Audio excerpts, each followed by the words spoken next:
All right, welcome back. Welcome back. So, Didi, this is going to be uh I was gonna say gift, but not gift, but this story is gonna keep giving. So I'll keep catching us up to date. But let's talk about Didi. Let's just catch up real quick, then we'll move on to the main story of the day. So, all right, Sean P. Diddy do it Combs. As you know, that name means so many things, many things. Of course, with many names, many talents, apparently many lawsuits. They keep catching bullets everywhere. You see, once upon a time, Diddy was the king of the music industry. He was known for throwing the wildest parties, launching careers, and living that flashy superstar life. I mean, who didn't want to be like Diddy? Somebody in the chat is going to be like, not me, not me, but it's okay. All right. But at least you enjoyed watching him on TV or any music that came by way of him. What about his white parties, his freak off parties? Okay, me and you were not part of that, but you get the gist. But the white parties was you weren't really anybody until you were seen at one of Diddy's white parties. It was like the Oscars of the industry. It was a place where you socialize with the people of the peoples, the highest people of society, the socialites of society when it comes to American music industry. Okay, even the likes of the Davido, Wizkid, all these people they've all wanted to, if they've not been there yet, they've wanted to be there. I won't say Burna Boy though, so that Burna Boy don't come and file petition against me. Did you guys see that petition story, Burna Boy and Speedolity? I think I covered it, right? Yeah. Well, this party ended with police sirens. Unfortunately, Diddy has been arrested and he has a bunch of court dates now. In fact, they've secured the court dates. Recently, again, Diddy has found himself in the center of very serious accusations. And I'm talking about the type that makes you question everything you thought you knew about someone. 5 new lawsuits have been filed against him again. Remember last time we talked about the 120?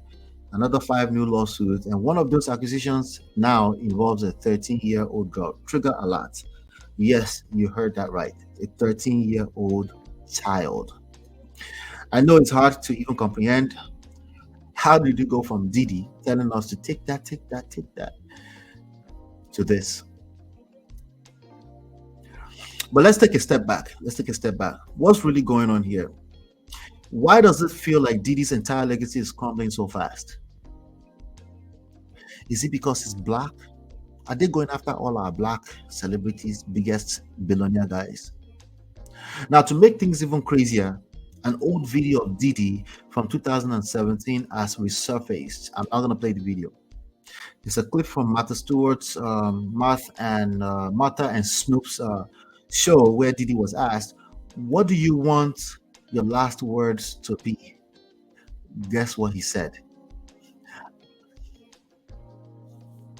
I did it. I don't know what to take from this. What do you take from me?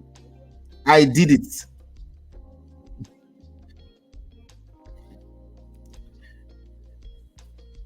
Prestige family.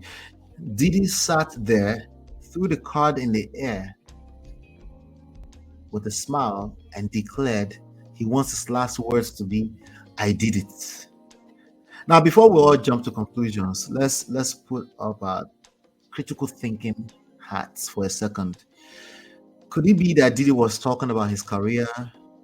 Like, I made it, I conquered the music industry, I conquered movies, reality TV show. I did it. I achieved my dreams.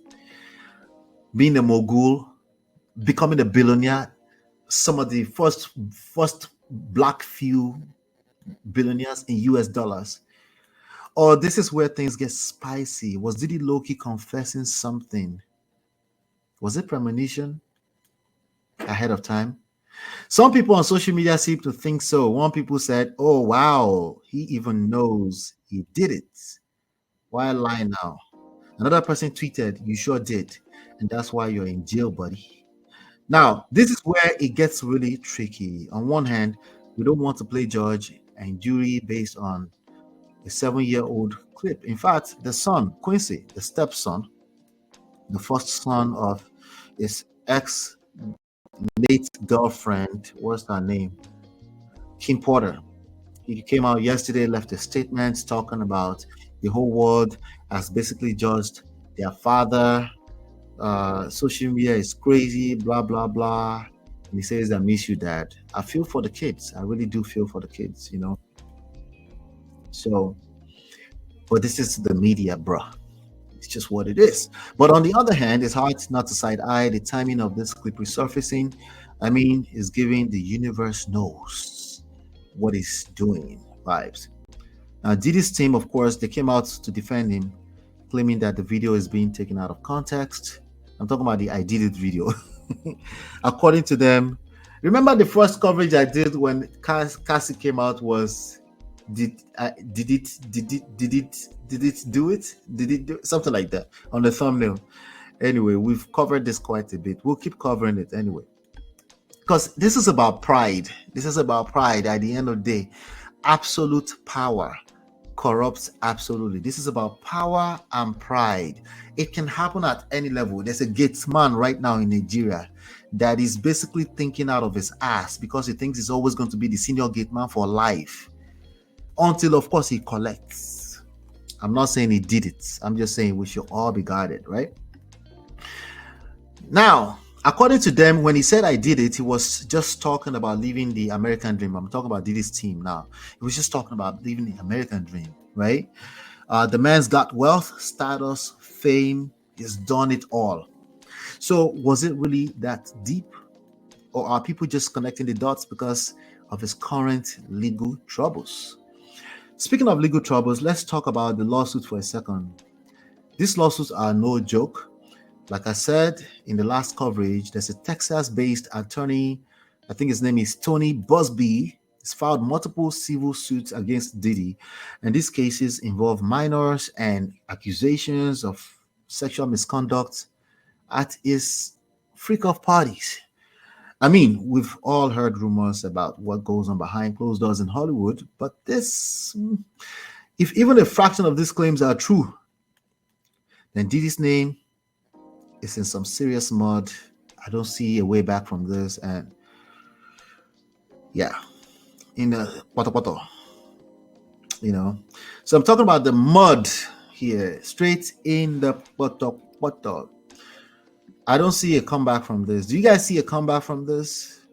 I mean, people can stand up. People can fall in poto and stand up at any time, right?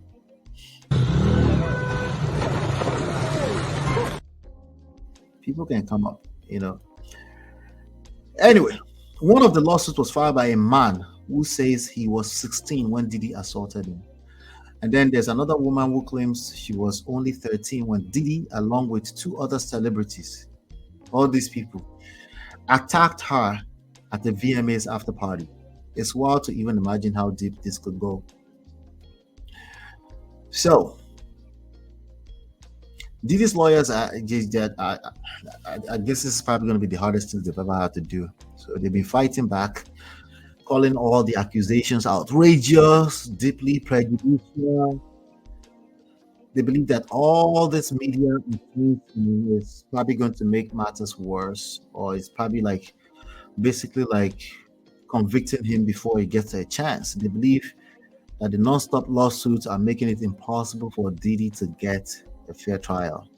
Media is media. That's part of your job to manage. So you know what? They might have a point anyway, but the court of public opinion is a very loud place. And right now, it seems like most people have already made up their minds about Diddy. I'm guessing some of you are in my chat right now. You made up your mind, he did it, right? After all, he said he did it. You know, that was a separate video, okay? The lawyers aren't just sitting around hoping for the best. They're doing everything they can do. Diddy's legacy is definitely in serious trouble, okay? Now, I think his trial is set for May 2025. We'll continue to cover it, but let me know, do you think he can come back from this? Come into the chat, see what you guys are talking about. Do you think Diddy can come back from this? How many years? They wouldn't even allow him to go home on bail to come and do his trial from home. They wouldn't even allow him. How many years? Jesus Christ. Mario said, I just walked past baby oil. Baby oil. Lord have mercy. Diddy did it. Wahala, Uncle Beno. I need charges, not civil suits. Well, there are charges already. The civil suits are just helping the charges. I think they have charges, right? Yeah, there are charges by the feds. That's why he's in custody. You know, I think he knew what he was doing. Well calculated plan he had. But as the saying goes, the truth will come to light one day. He wants to be the king of the jungle. I think he did want to be the king of. He was the king of the jungle for a long time. He was feared, right? There's all kind of violent things that he did to even other fellow people, allegedly. You know, so I don't know. Jim just say George will determine. Mario says no. He has been Weinstein. Weinstein. Yeah, I know what you're doing there. I know. You think I'm just going to run to Google and I'm going to Google that? No, you go Google it and tell me what Saint means. Marriott. Do me a favor. Okay, she said the charges are related to Cassie. I need these suits to be charges. So many minors. Oh, you need them to be charges? Okay. All right, we shall see. We shall see. Welcome, Chinye. Hit the like button, share, subscribe. Let's talk about your favorites. We're going to talk about Toke now. Okay. We're going to about Toke's secret wedding. All right. Hit the like button, share, subscribe. Turn up your notifications so you're notified when we go live. I'll be right back. Hey Prestige fam, show some love to the video. Hit like, subscribe, and share. Are you in Europe, America, and struggling in your relationship? From argument to abuse and trust issues, we're here to help. Lola and I founded Prestige Marriage Academy to transform your story. With 20 years of friendship, 17 years of marriage, experience with navigating the ups and downs of marriage, and personalized coaching, includes 24/7 support. Ignorance is expensive. WhatsApp us at +1 732 305 8577 to book a free discovery session today and take charge now. Don't wing it. Join us in creating the love life you deserve.